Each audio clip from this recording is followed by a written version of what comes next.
Hello and welcome to Africa Today. I am Mike Okwoche.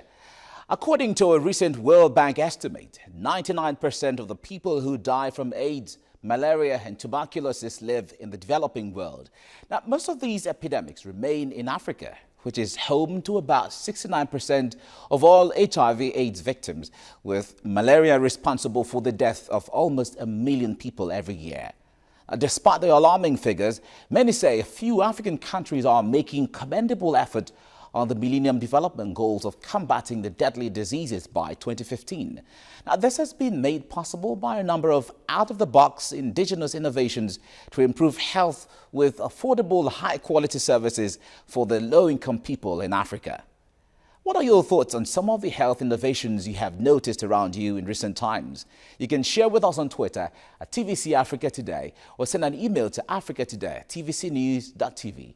We'll take this report and Africa Today will be right back. Thanks for joining us.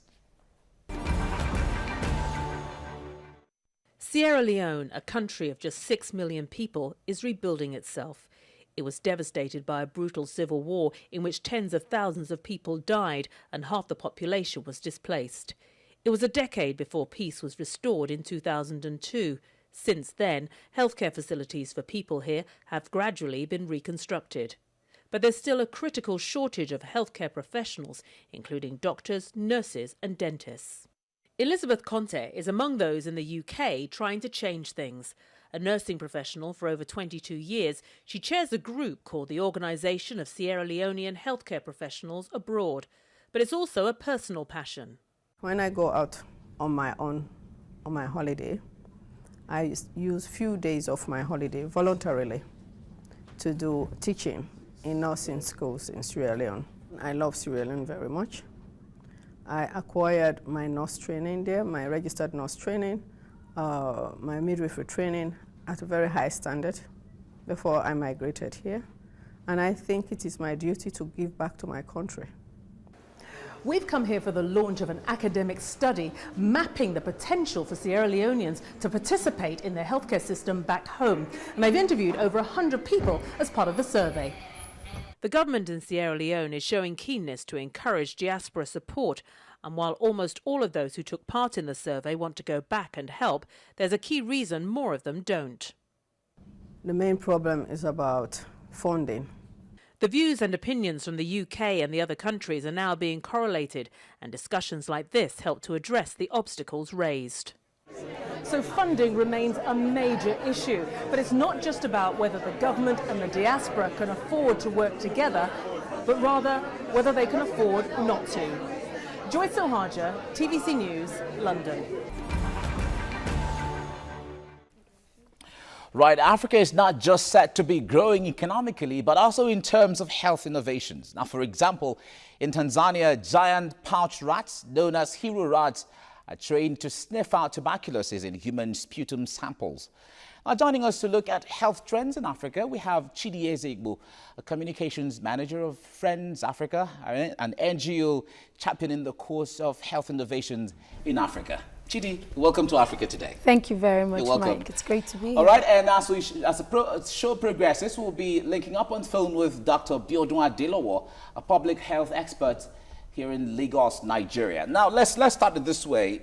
Innovations in health is not contemporary or not very common like innovations in science, other science, technology that assist the economy. It's quite specialized, as the case may be, but these are said to be growing on the continent in Nigeria, in some of the African countries and all of that. Can you tell us a little about some of the innovations coming up in Africa?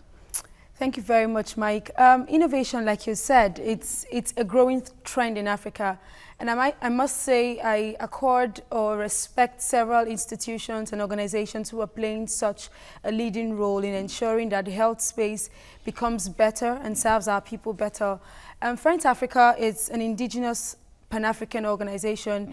And in the area of advocacy, we've seen a huge gap. And our focus is to try innovative ways, or is to employ innovative ways in closing that gap between the healthcare system or between the healthcare providers all the policymakers and the average African. So we cut across all sectors in Africa, especially in health. We are Pan-African across Africa, and we ensure that the project or the campaigns that we run, especially as it's targeted towards HIV, AIDS, TB, and malaria, are done in such a way that they are scalable, they impact not just the lives of people who are making these policies, but people who are directly affected by the policies that are being implemented. All right, now, but apart from what Friends Africa is doing, if you take a look on assessment along the landscape of Africa, are there much or enough health innovations going on? It's a very tricky question. Especially, is it tricky? It's very tricky, especially since health cannot be, you don't view health like a new product. You don't view health like, oh, there's a new brand in the market, this is what it is. Health is unseen. So even if progress is being made, sometimes tracking that progress seems to be the biggest challenge in Africa, with the challenge of communication and ICT and statistics, accountability, statistics taking and information, collation of credible or relevant information. It's difficult to say. However, I can tell you that there's been tremendous impact, there's been tremendous growth in the health space across Africa, but that change or that growth is not as visible as it should be because of the challenges being faced in Africa, you know, around the issue of health. It's all right. Now, every year, all governments make budgetary allocation to health, as the case may be. Now, how involved is government in all of this kind of innovations we're trying to see on the continent? That's a very key question, because it's sad to see that I do not think that enough budgetary allocation is being made towards health. We strongly believe in Friends Africa that health needs to be placed at the front burner of every law enforcing or every policy making leader that we have in store. Health needs to place at the front burner of it. And if it's not seen as important, if Nigerians or Africans in general has not seen, the lives of Africans are not seen as being important, then we do not do enough to ensure that we are addressing the epidemics that are plaguing Africans. What I mean by that is, for example, what is the life expectancy in Africa? In Nigeria, it's about 52. So in other words, if I'm born on the same day with another child in somewhere else in the world, the tendency for me to live to see 60 is very slim because I'm born in Africa. In comparative terms, too. In comparative terms, you know. So these are some of the things that we are hoping will remain at the front burner of our policymakers and our decision, which is why Friends Africa tries in several ways to bring these issues to the discussion table, which is what we did recently with our Africa Health Innovation meeting in Abuja.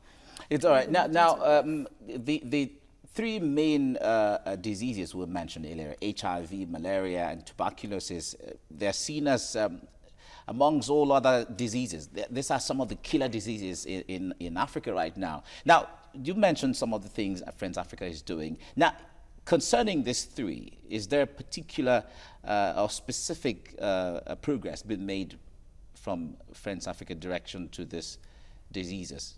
Considerable progress has been made. If I would use Nigeria as a case study, considerable progress has been made. Let me start with HIV, AIDS, TB, and malaria. We all know the journey so far in Africa, especially in Nigeria, as regards this particular disease. When it comes to stigma and discrimination of people living with HIV, AIDS, so now there are all these treatments that are available to people, but people cannot access the treatment because they fear being stigmatized against. So Friends Africa embarked on this campaign. It's called the Anti-Stigma and Discrimination Campaign, where it's targeted at over 5 million Nigerians, and we use football, soccer, to reach people living with HIV/AIDS. So we use very popular Nollywood actors, comedians, actors and actresses from all walks of life in all parts of Africa who come together on World AIDS Day to play a football match, a novelty football match. And you have people living with HIV/AIDS being referees and being goal scorers and commentators. I think that's what they are called. And they are given a sense of belonging, and the particular progress that has been made in that aspect is that now the Senate in Nigeria has passed a bill due to the constant noise and clamoring that people have been saying you need to stop the stigma and discrimination of people living with HIV/AIDS. The Nigerian government has passed a bill to say if you discriminate or stigmatize anyone coming in to receive treatment, you will be penalized by law. So for us, it's remarkable progress because now all our efforts and efforts of several civil society groups has been backed up by law. It's all right, but you mentioned the use of football and using celebrities. And what's the effectiveness of using these people on someone who is maybe sick somewhere or someone who's suffering from tuberculosis or HIV or maybe malaria? Okay, it will amaze you to know that it's not HIV/AIDS that kill anymore. There are now treatments, there are now new processes, new access to drugs and all sorts of fantastic things that the Global Fund is doing to combat the disease in Africa. However, what kills is the stigma. It's the thought of the fact that I'm living with HIV/AIDS and my family will disown me, my parents will tell me, will send me away from school, I'm 16. And you know, it's the stigma behind the disease that kills faster than the disease. There's been several cases, several instances where people are not allowed to even go out and take their drugs. So what we do with the football matches, I mean, you have your famous popular musician out there who is telling you it's okay to interact with someone living with HIV/AIDS. It's not, you will not contact the disease by making that person feel special, which is what we do on World AIDS Day. We're using the anti-stigma football campaign or football match. So the sense of belonging, the sense of feeling that if, for example, JJ Okwoche can interact with this person, I mean, JJ Okwoche, who am I to say no to a person living with HIV/AIDS? So it's causing a lot of behavioral change, which is what we want to see at this point in time along the disease. All right, now let's before we go for break, let me ask you this. The issue of the Millennium Development Goal, especially as it relates to health, is one area Africans are skeptical whether Africa is going to meet the Millennium Development Goal when it comes to healthcare on the continent. Do you see the continent meeting that goal, as the case may be? With increased efforts, yes, it's possible. With increased access to new technologies and new ways of doing things, to innovation like we're discussing today, it is possible. If we keep relying on how we've been doing things over the past decades, we will not make considerable progress. So, I mean, so much progress has been made, but like we discussed, who is tracking this progress? How can we calculate the number of people who come in every day to receive treatment, especially in rural areas? So we can combat poverty, we can combat HIV/AIDS, we can reduce infant mortality rates in several parts of Africa. In fact, Rwanda is doing such a tremendous job. They've changed the face of health just by increasing the budgetary allocation that they have made towards health. And I think several companies, Zambia as well, is doing a very tremendous job. And I think other leaders or governments can take the cue from these countries, and we will experience the growth at the rate they have experienced, if not even faster, if we only just approach things a little bit more differently than we used to do in the past. I think we can achieve Millennium Development Goals. All right, we'll come back to this. Now, healthcare is set to be consuming a large share of the income in developing nations, but emerging innovations offer insight on how to tackle its rising cost, estimated at $7 trillion a year globally. We'll go on a quick break, and Africa Today will be right back. Stay with us.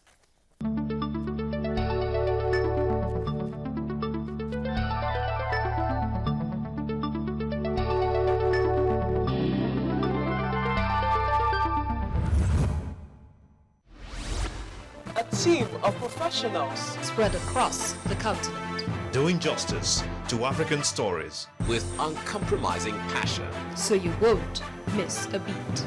Bringing Africa together, one nation at a time.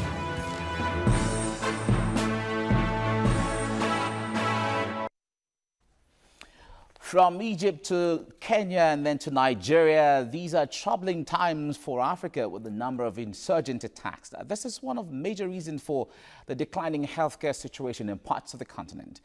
Now, we still have Chidi with us in the studio, and we've been talking about healthcare issues as it affects the continent. Now, I'd like to talk about the girls that were abducted by Boko Haram in Nigeria. That has become a global issue, global concern, and so on.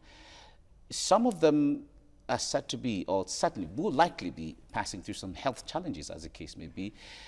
If they succeed in getting them back, reintegrating them is going to be, or could be, one very serious challenge. But what would be the best way to handle such kind of a situation generally, from the health point of view? First and foremost, I must say it's a really sad situation. The issue with the Chibok girls, it's extremely painful, it's extremely sad. However, like you rightly pointed out, we will get these girls back home. I choose to stay positive. When we get them back home, what's the next step? Yeah. They need to go through not just a psychological evaluation, re-evaluation.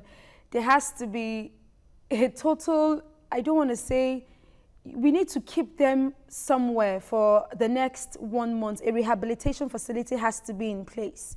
Although I'm aware that do they have to be rehabilitated outside the comfort of their families and loved ones? It's outside the comfort. The families play a very key role. However, what these girls have gone through is very traumatic. Just imagine you being robbed or you having an accident. You don't want to drive anymore. How much more people who have spent the past how many days in the hands of God knows who. So they would need to go through the process of total rehabilitation. We need to screen them as much as we can to ensure that they are safe, they are healthy, and everything is how it should be. Okay. And then the psychological treatment must start, because that's where the healing process starts from. It's all right. We'll come back to this.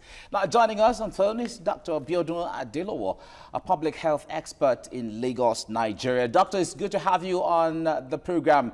What do you make of health trends and innovations among countries in Africa generally? Thank you very much. Africa is coming of age, but we have a long way to go. Apparently, for obvious reasons, the technological development, we have not gotten there yet. So because of that, we cannot match the developed world yet. So we still have to use what we have to solve our problem. We have to use the technology that is available. We have to use the human resources that is available to solve our problem at present. All right. Now, what are some of the challenges that healthcare sectors face on the continent? Okay, thank you. Obvious challenges. The economic challenges, healthcare is also facing it. There is no power. There is no enough manpower. There is no enough manpower. There is no enough infrastructure to carry out our duty as it's meant to be. So these are challenges that we are facing. And you know that healthcare, anywhere in the world, needs a lot of manpower and resources. And these have been our challenges. All right, I was asking this question earlier on about the Millennium Development Goals. From your assessment, do you think governments are quite very serious with meeting the MDGs on health? Sincerely, if I should be frank, I think the government is trying, but they're not doing enough. Probably because there is not enough political will in it. So they're not putting their best. They can do better than what they are doing at present. Because it is obvious that we are not going to meet the Millennium Development Goal with the pace we are going. All right. Now, I was also asking a question about the Chibok girls. Now, let's take a cue from the girls, for instance. Now, what innovations should be in place ahead of their release, for instance, if we're expecting them to be released and to be rehabilitated into the society they were before? We pray that very soon we should see them. But once we get them, as the other speaker has said, they need to go through a lot of assessment. They have to go through psychological assessment and physical assessment. They have been there for a while. There is something they call post-traumatic stress disorder. We need to assess them. Some of them will be depressed by now. We need to check their mental state generally. Then their physical health. Some of them probably have developed allergic reactions in the bush. Some of them have developed some infections. We need to check them generally, check their dental health, and obviously we need to even check their ladies, their teenagers. We need to assess their sexual health. Is there any form of abuse of any kind? And if there is, are we dealing with sexually transmitted disease? And these are the things that we need to sort out. So experts need to come in, both in the psychiatrists, clinical psychologists, and family physicians need to review them. All right, thank you very much, Dr. Biodun Adelowo, for joining us on Africa Today. Thank you. All right, now, one other thing people often talk about is the adequate healthcare personnel. How challenging is that to healthcare in Africa, maybe? It's extremely challenging, Extremely. Mike. I must confess, it's extremely challenging. There are several factors affecting the availability of skilled, trained, and qualified healthcare workers. Okay. It's different when they are skilled. It's another difference when they are actually trained in healthcare. And different when they are qualified. And where they are qualified in healthcare. we know what's what I call it. What's the norm in Africa right now is, oh, there's a secondary school student who couldn't get into the university and she goes to a nursing school and she's a nurse. All right, but when you talk about skilled, what makes someone skilled different from someone who is trained and different from that which is qualified? Experience. Okay. So you could be in the health space, you're trained, you have this fantastic degree, but you don't have experience, which is also a plus and a minus in the health space. You find midwives who don't have formal trainings, but they are experienced. They know the right thing to do with almost every kind of birth issue that women are facing. But you have someone else who is trained, she has the qualifications, but she doesn't have the experience. So there has to be a blend or a balance between skilled training and actually trained professionals. So for us, that's why I said it's really dicey, because another challenge that they face in some of these rural areas is you have the skilled, trained workers, and then you have the issue of security affecting these people in the workspace or in the health space. So having skilled, trained, qualified healthcare workers, the only way we can achieve that is if the private sector collaborates with government, and then the government brings the funds, and the private sector brings in the, I call it the finesse or the professionalism attached to ensuring that your workers are doing things with international best standard or best practices, not because they're in a rural area. Whether you're a rural area or you are in an urban area, your health worker is executing or administering treatment with the highest level of professionalism. All right, but when you talk about skilled and someone who has experience, you're not trained, is it acceptable in the health space when someone has to do on-the-job learning, for instance, on-the-job learning, and you're experimenting with someone who has a medical condition, for instance? Is that acceptable in the health space? I don't know. I don't think it's acceptable, but we do also know that there's an informal learning system that's already in place in Africa.